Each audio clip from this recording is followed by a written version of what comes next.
So I introduce Mike Hearn. Mike? The three pieces that I would like to touch on briefly this morning are really three of the most extraordinary works of Chinese art anywhere in the world. And the Met has boasting rights for this because of Douglas Dillon. As Philippe mentioned, Mr. Dillon was not somebody who personally collected Chinese painting. There was never a Chinese painting hung on his walls at home. He had impressionist paintings and drawings. But this was a man who recognized that the century of America might well be supplanted by a century of Asia. And very early on, when the museum celebrated its centennial in 1970, and at that moment questioned whether it should simply focus on those areas of greatest strength and abandon the rest of the world, or rededicate itself to being a truly encyclopedic collection. Mr. Dillon weighed in on the side of encyclopedic collecting, and he personally dedicated himself to helping the Department of Asian Art. And his relationship over 30 years with Philippe really created the most extraordinary set of galleries, I think, in the world. Philippe refers to the Asian galleries as a museum within a museum. The 50 galleries that we now have really constitute the largest or most comprehensive collection of Asian art in the world. In 1971, when Mr. Dillon began to patronize the department in earnest, we had only 2 galleries of Asian art in this building, the ceramics around the Great Hall balcony and 1 hall of sculpture. So the transformation that took place over the years as Mr. Dillon not only personally became involved, but encouraged Brooke Astor to help with the Chinese Garden Court, encouraged his neighbors, the Webbers, to do ancient China, worked with the Japanese government and corporations to build the Japanese galleries, and finally encouraged Florence Irving to join the board and help with the South and Southeast Asian galleries, utterly transformed the way in which we see Asia in this building. And along the way, what I'd like to speak about in particular today is Douglas Dillon's relationship with a single curator, Wen Fong. Wen Fong was hired in 1971, and he and Dillon together mapped out how the museum could catch up after years of neglect of Asian art. And what Wen Fong advocated was going after entire collections. C.C. Wong's collection of Sung Yuan paintings, the Hermannic collection of Indian and Southeast Asian art, the Packard collection of Japanese paintings and decorative arts. 2 out of the 3 of those collections we were successful in acquiring, and that really began to give us the impetus to open up new galleries. Also staff, the Asian department was the weakest in staff, collections, and gallery space in the entire museum. So Mr. Dillon, over the years, helped to expand the department. He created the Douglas Dillon Curatorship, which Wen Fong occupied and which I'm now privileged to hold. And because I was hired in 1971 as a lowly curatorial assistant, I've been privileged to watch this transformation firsthand. And it has just revolutionized, I think, this institution and the field. We are now a major center for the study of Chinese art in particular, which is the area Mr. Dillon and Wen Fong collaborated on most intimately. So in addition to collecting large groups of paintings, Mr. Dillon's endearing term was collecting gobs of art. Both of them realized that there was an important need for masterpieces. And this painting, done in the 8th century, is perhaps the greatest image of a horse created in Chinese history. It's painted by Han Gan, master of the Tang Dynasty. It is published in practically every reference work on Chinese painting, and it is an extraordinary document not only of what painting could achieve in the 8th century, but 1,000 years of provenance is embedded in this hand scroll. As you unroll the scroll, you have the inscription by the 18th century Qianlong Emperor greeting you. You have subsequently inscriptions by a 10th century emperor, 11th and 12th century emperors, collectors starting from the 9th century, and 20 feet of colophons that document various appreciators' response to this work of art over that 1,000 years, ending with Sir Percival David, who purchased the painting from a descendant of the Qing royal family in the 1930s, brought it to London, and it was there that Wen Fong and Mr. Dillon went to acquire it in 1977. It was one of the first paintings to be acquired under Philippe's directorship, and it showed Philippe's extraordinary support of building up the Asian collection at an early date. May I take you now from this corner to the other corner where we'll look at an extraordinary landscape painting.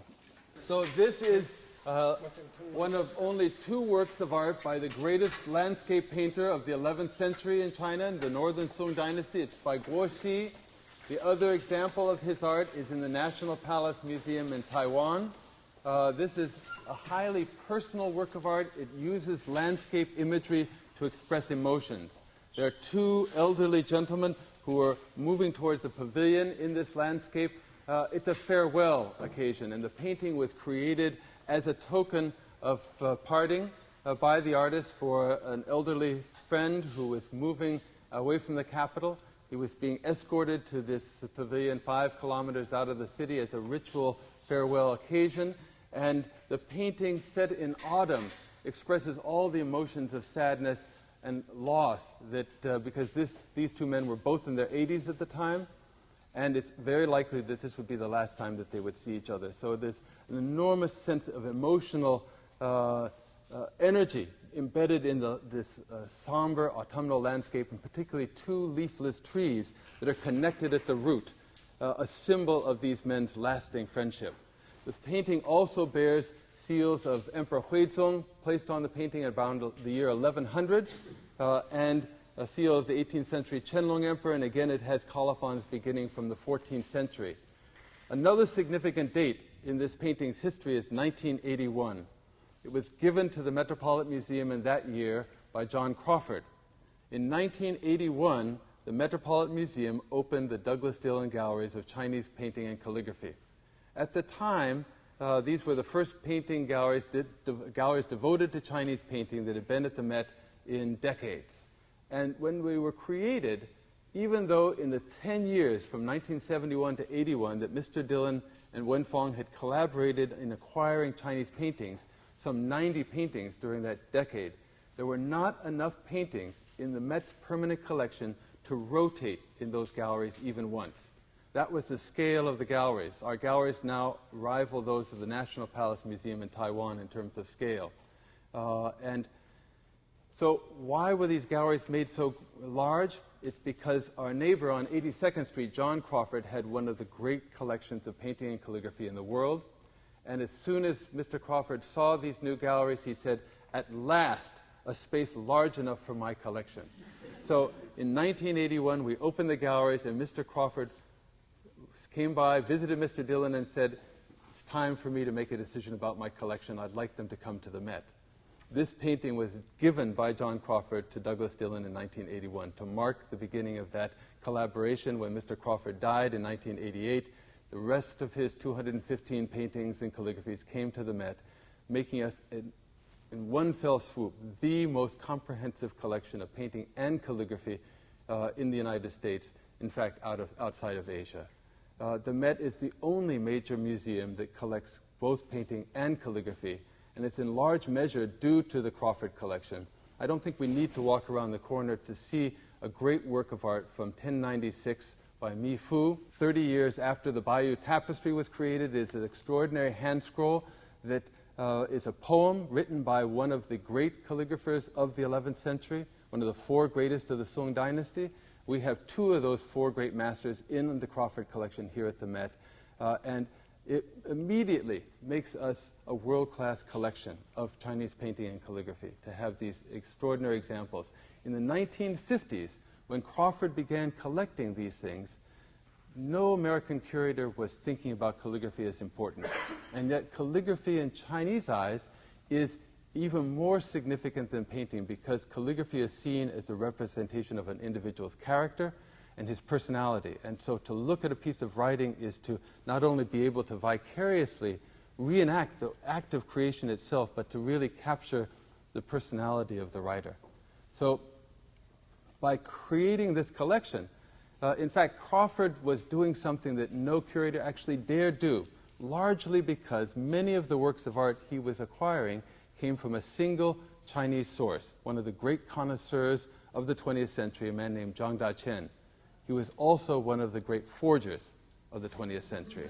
And because of that, because several museums had acquired works of art that were actual forgeries of ancient works by Zhang Daqian, no museum collection was touching that group of art. Crawford bought over 100 works from Zhang Daichen. They've proven to be world-class masterpieces with almost no forgeries whatsoever. So he was selling his collection to fund his relocation outside of China during the 50s. This museum was so out of touch with Mr. Crawford and what he was doing that it was the Morgan Library that exhibited the Crawford collection in 1962. And one of our great Asianists, Sherman Lee, wrote a review of that exhibition in which he openly called into question the authenticity of the calligraphy. It shows you how the American curators lagged behind in terms of understanding the importance of calligraphy in the whole scheme of Chinese art. Once you understand calligraphy, you understand that Chinese painting is not about representation, but about the expressive ideals of calligraphic brushwork.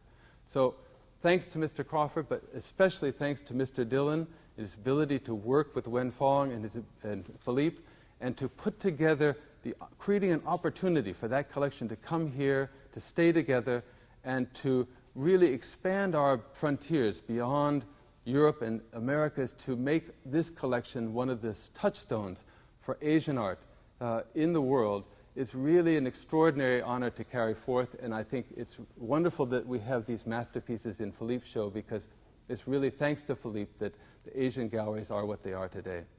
So Philippe, thank you, and thanks to Mr. Dillon, who during his 36 years at this institution worked so closely with you from all of that time.